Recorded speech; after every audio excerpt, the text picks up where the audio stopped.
Now I am going to narrate a story from Mahabharata, a very interesting story. The title of the story is Why Lord Krishna Took Up the Chariot Wheel to Fight in spite of his promise of not fighting in the battle. Krishna looked astonished to see Bhishma's prowess.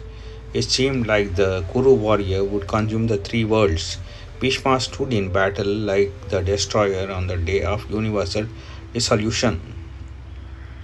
Seeing him killing the foremost Pandava warriors and that Arjuna was not fighting to his full power, Krishna became thoughtful. Bhishma would kill the combined armies of the gods and asuras if left unchecked. Unless Arjuna did something, then even he would succumb to Bhishma's deadly shafts. Already he was sorely afflicted.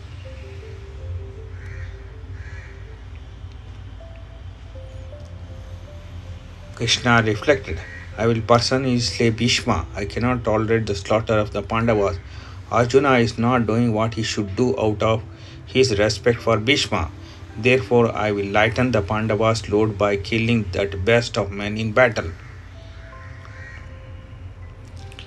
Even as Krishna thought in this way, Bhishma stepped up his attack by employing celestial weapons. He fired so many arrows that all points of the compass around Arjuna were covered. Neither the sky, the earth, nor the sun could be seen.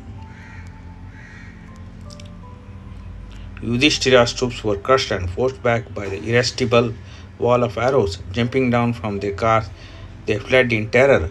Arjuna's chariot was entirely shrouded. Neither he nor Krishna were visible, only his tall standard could be seen.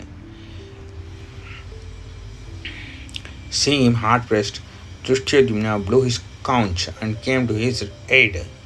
Krishna whirled Arjuna's chariot around and managed to evade Bhishma's attack. Seeing Drishtyadumna coming up, he called out, O hero of the Sinis, our men are retreating.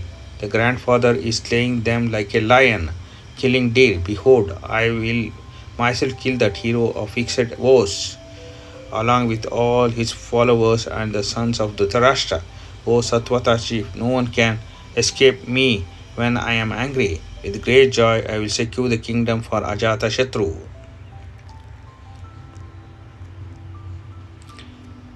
Krishna threw down the reins and leapt from the chariot.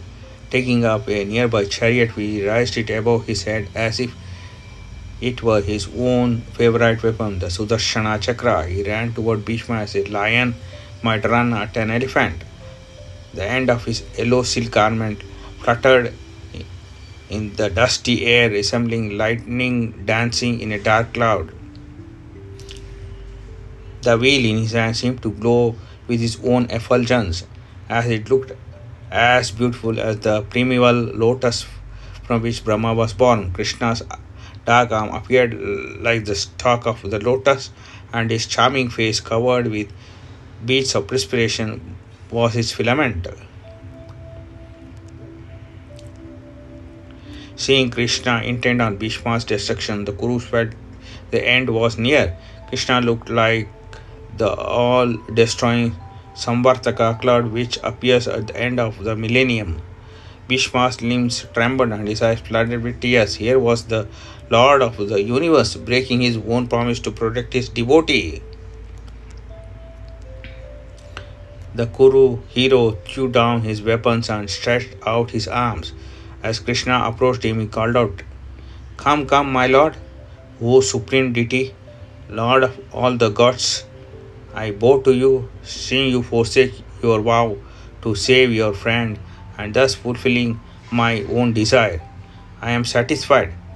Fell me from this chariot, O Keshava, killed by you, O Janardana, I will obtain great good fortune. My fame and dignity will be celebrated throughout the worlds. Arjuna was mortified to see Krishna breaking his promise not to fight. It was his fault. If he had exerted himself against Bhishma, this would not have been necessary. Of course, Krishna's promise had been that he would not wield weapons in the war, and a wheel was hardly a weapon, but still he would be condemned by foolish men for his apparent dishonesty. Arjuna put down his bow and jumped from the chariot, his armor flashing in the late afternoon sun. He ran after Krishna. Krishna had covered almost half the distance to Bhishma. As he ran with the upraised wheel, his upper garment fell from his body into the mud. Gazing at Bhishma with his eyes red with anger, he shouted, "You are the root of this great slaughter. A wise minister who treads the path of virtue should restrain a wicked king by any means. If that is not possible, then such a wretched monarch should be abandoned." Arjuna, succeeding in reaching Krishna, hurling himself forward, he caught hold of Krishna's legs.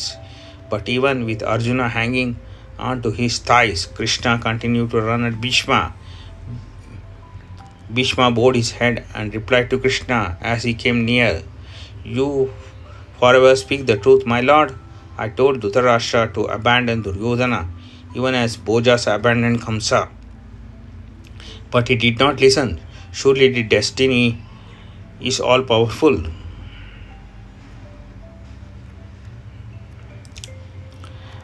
Dragged by Krishna, Arjuna dug his feet into the ground. After taking 10 steps with the Pandava gripping his tightly, Krishna was at last brought to a stop. Arjuna released his legs and fell at his feet. "Quell your anger, O Keshava. You are the Pandavas' refuge without doubt. But please do not violate your promise. These were your words, O Lord. I will not take up arms. Do not falsify your vow. I swear by my sons and brothers that I will make good my promise. You will see me fight as never before. O Krishna, at your command, I shall surely annihilate the Kurus headed by Bhishma."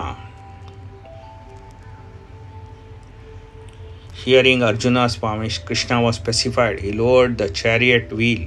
As Bhishma looked on in wonder, both Krishna and Arjuna turned and walked back to their chariot.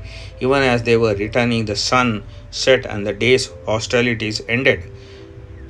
Couches were blown on both sides, and the two armies withdrew. The battle-weary warriors made their way to their camp. Speaking of the wonderful incident between Krishna and Bhishma, the Kuru chief himself thought only of Krishna as he led his forces away for the night.